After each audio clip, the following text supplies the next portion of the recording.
coast of Tallahassee, Florida.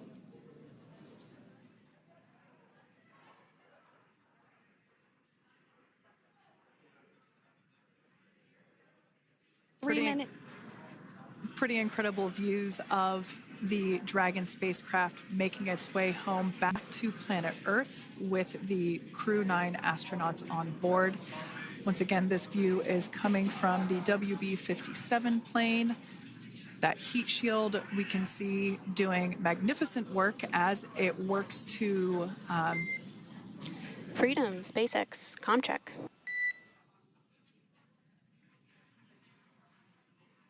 All right, we're going to start hearing the SpaceX Crew Operations Resource Engineer. SpaceX Freedom is with you. 4.16. Enjoying the ride.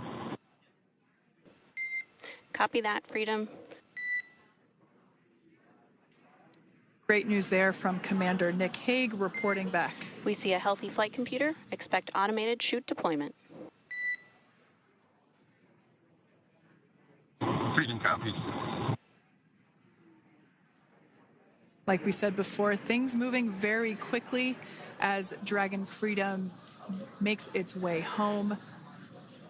Next event coming up will be deployment of the Drogue parachutes. This occurs around 18,000 feet. GPS has converged. Expect nominal altitude for Drogue chute deployment.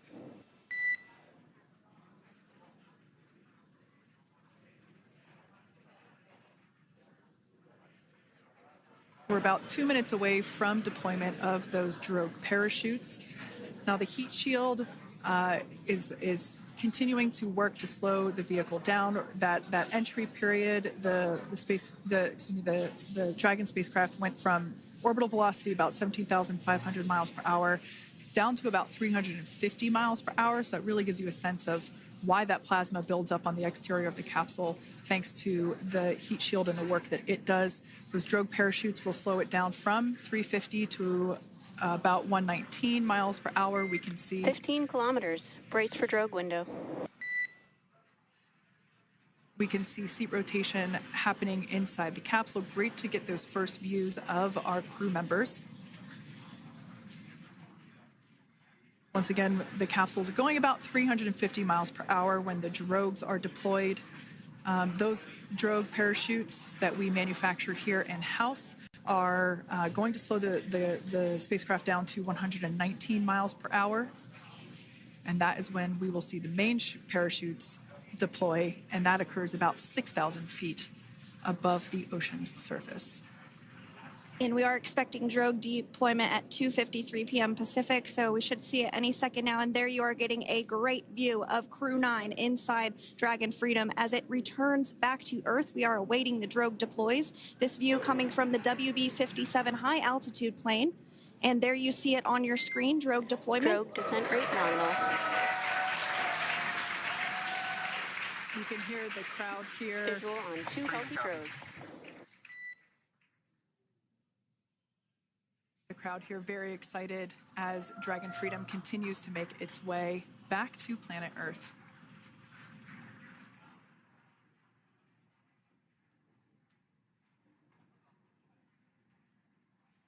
Next up, we'll stand by for the main deployment of the parachutes. The mains are quite a bit larger. You'll be able to notice the difference on your screen once they deploy, and they continue to ensure that the Dragon spacecraft slows down even further. As we mentioned, Freedom will be traveling 16 miles per hour when it splashes down off the coast of Tallahassee, Florida, here at 2:57 p.m. Pacific time this afternoon. And there we go. We have visual on 4 healthy mains. That view was from inside. Freedom copy. That view was from inside one of the buckets where the parachutes are located. So we see a great view there of the reefing on those parachutes. And as those main parachutes begin to inflate fully, 4 beautiful, healthy mains. Now awaiting visuals of splashdown. Freedom, 1,000. We'll start to hear Commander Nick Hague. Copy, 1,000. As we heard right there, Commander Nick Hague will be calling out the altitude of the Dragon capsule from here on out. Landing in water is simpler and provides more margin against unlikely parachute issues. You can see those parachutes continuing to slow the Dragon capsule down.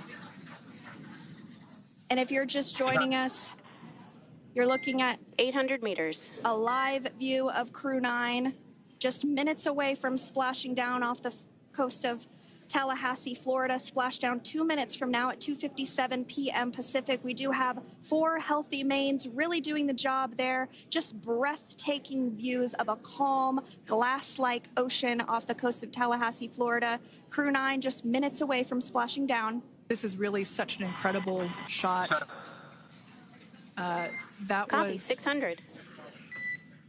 That was a live view from our recovery vessel, Megan, which is stationed a couple miles away from the splashdown site. We can see the crew there using their restraints as resting places for their arms. They were just in space moments ago, so their arms were able to float freely. 400 meters. This is a gorgeous bluebird day here that we have for the splashdown of Crew-9. It's incredible to think that the Dragon capsule just minutes ago was going over 17,000 miles per hour and now gently coasting to a soft splashdown. 200. Copy, 200 meters. Brace for splashdown.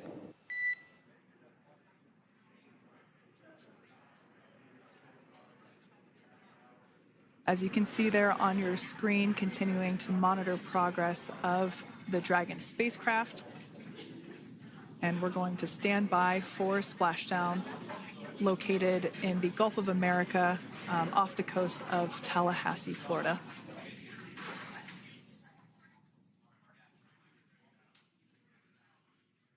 And splashdown. Crew-9 back on Earth.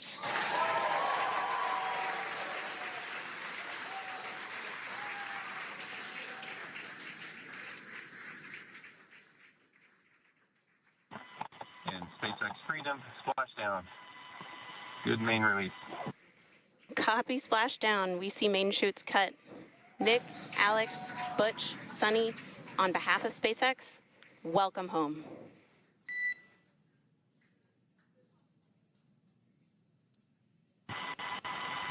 It is an amazing, what a ride. I see a capsule full of grins ear to ear.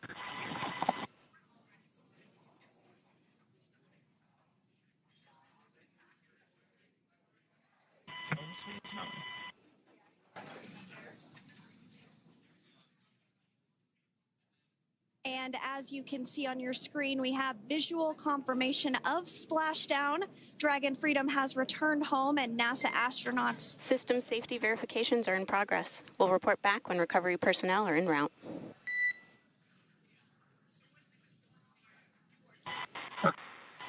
Understand. And, we're in section 2, 4.800 landing response. And looking for your words on if it is necessary.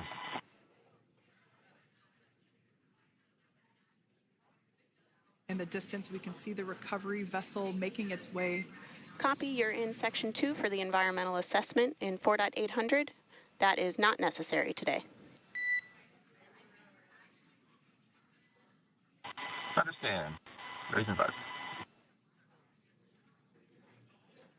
So we will continue to have communications between the Corps and Nick Hague, the commander of Crew Dragon Freedom, which just splashed down 2 minutes ago off the coast of Tallahassee, Florida. Dragon Freedom has returned home with NASA astronauts Nick Hague, Sunita Williams, Butch Wilmore, and Roscosmos cosmonaut Aleksandr Gorbunov. They're back on Earth after approximately 17 hours of a return journey from space. The SpaceX recovery ship and team have been waiting for Dragon's splashdown, and they will now make their way to the splashdown location. The teams have been ready and waiting about 3 nautical miles away, so it's going to take them about 30 minutes or so to make their way And to SpaceX Freedom. Pretty sure we're in stable 1. Copy, stable 1. We see the same. going to take about 30 minutes for the recovery team to make their way over to Nick, Sunny, Butch, and Aleksandr, who are still seated and secured inside that Dragon spacecraft there on your screen. Incredible views there of that thermal protection system, or TPS. That Dragon capsule was pristine, white color before it departed the station, and we can see how the reentry phase, the thermal protection system did its job. Now, if you're wondering what that hole, that like bucket area is, that is underneath the side hatch. That is where the main parachutes were stored. So when we saw the Dragon capsule docked at station, it looked very different. The panel that protects and covers the main parachutes, that was still intact, as well as the panels that enclose where the Drogue parachutes are located. We can see those fast boats. SpaceX is go for recovery personnel to approach. Expect personnel alongside in the next few minutes. Freedom copies. We can see those fast boats. We weren't kidding when we said they were fast. While it does take about 30 minutes for the main recovery vessel to make its way over to the capsule, these fast boats will be doing a couple of things simultaneously. A couple of them are going to be working to retrieve the parachutes that you see in the background there of this drone shot. Those parachutes will be retrieved from the ocean surface. We want to make sure we are able to pull those out. The recovery vessel there closest to the spacecraft is going to be performing some safety checks. We can see there they're using an instrument that is basically working to detect if there are any hypergolic vapors or fumes that are still residing in and or around the Draco thruster nozzles or outlets.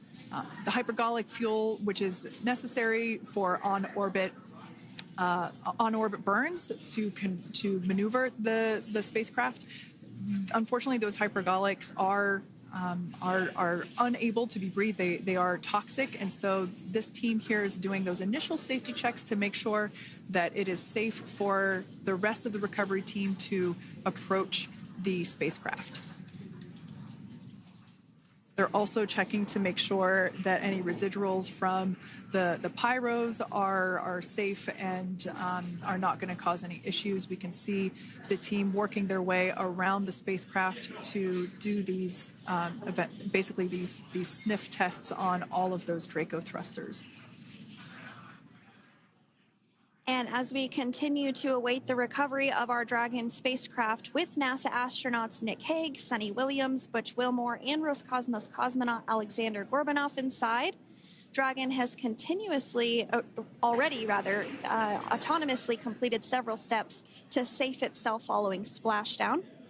We are continuing to see Dragon in what is known as stable 1 configuration. That's kind of the ideal configuration following splashdown. It's upright, and the Dragon capsule's in the right configuration for it to be hoisted into the recovery vessel Megan, which you do see a little ways off in your screen approaching. Dragon will continue to remain live on air with you through that recovery process, all the way through the point where the crew is extracted from the Dragon spacecraft. Now, if you are just joining us, the mission has gone smoothly so far. Dragon successfully splashed down off the coast of Tallahassee, Florida at 2:57 p.m. Pacific, 5:57 p.m. Eastern Time this afternoon. Approximately 17 hours prior to splashdown, Dragon autonomously undocked from the International Space Station, completed a series of departure burns, jettisoned its trunk section, and performed its final burn, the deorbit burn. This placed the Dragon spacecraft on a trajectory toward Tallahassee, Florida. Dragon successfully re-entered the Earth's atmosphere, followed by deployment of its parachutes to slow the spacecraft down to a gentle splashdown. We're now going to follow the Freedom. Hypergol sweeps and unfired ordnance checks are nominal. Rigging is in progress. Approximately 25 minutes until capsule lift. Stand by for PMC with SpaceX flight surgeon.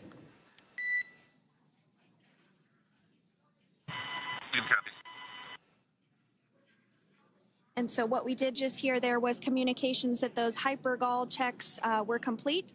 They didn't find any of that upon those checks, so we'll continue to move through the timeline. Next up is a process called rigging, which you see happening right now on your screen. This is when a SpaceX recovery personnel actually works to climb aboard the capsule and work through procedures ahead of lifting onto the nest of the recovery vessel Megan. We heard it's going to be about 25 minutes or so until that lift actually takes place.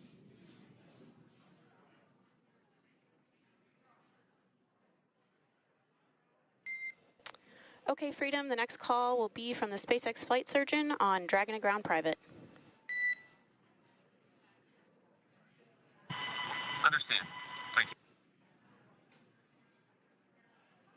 Callouts there indicating that the crew will have the opportunity to do a quick check-in with the SpaceX flight surgeon.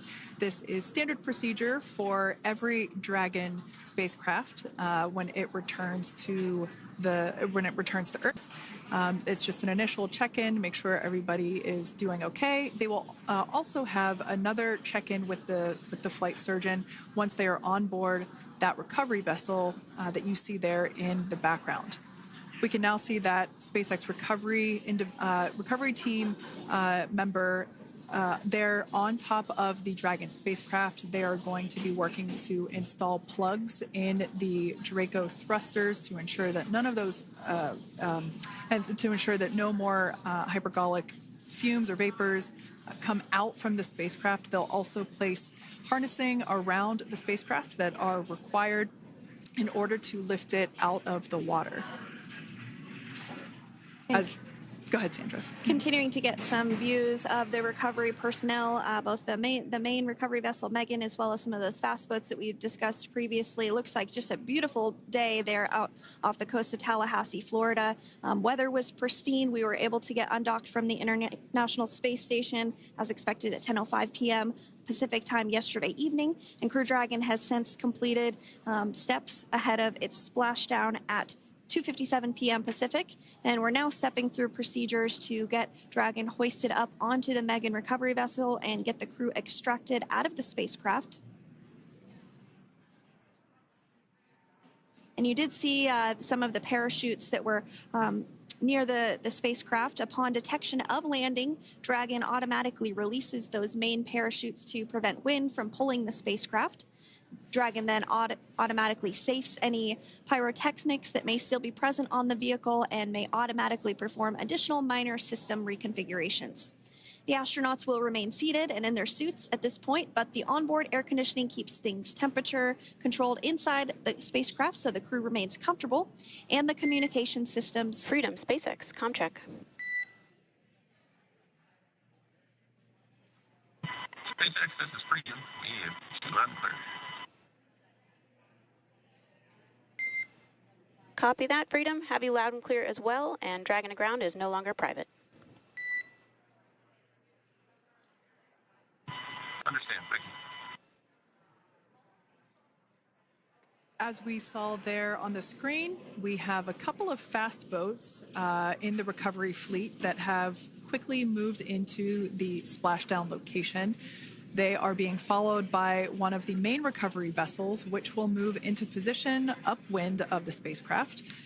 The two fast boats have very specific roles. Excuse me. The first approach is focused on immediate safety inspection, as we saw. They do this for spacecraft integrity and checking for any presence of those hypergolic propellant vapors. And this ensures that it is safe for the recovery vessel to approach Dragon. Once Dragon is cleared for full approach, as we heard is the case today, the team begins rigging the spacecraft for water recovery by the recovery ship. The second fast boat is responsible for parachute recovery and also serves as a redundant boat to the first one that makes the initial approach to the Dragon spacecraft. As we saw a little bit earlier, we were also able to see one of the recovery team members get on a jet ski to help gather up the parachutes that were automatically detached from the Dragon spacecraft upon splashdown. And it will take a little over 10 minutes for the recovery crew to complete their safety checks. Once complete, the team will begin preparing Dragon to be lifted, and as you see, they are preparing for that to take place at this point. As part of the preparation for this lift, one member of the recovery team has climbed on top of the spacecraft already so they can attach Dragon's hoist rings and connect to the lifting lines. It will take us less than an hour to raise Dragon to the recovery boat and remove the crew from the spacecraft. After medical checkouts, the crew will return to land within 4 hours by helicopter. And if no additional medical assistance is needed, the crew will board a waiting NASA plane and depart for Houston.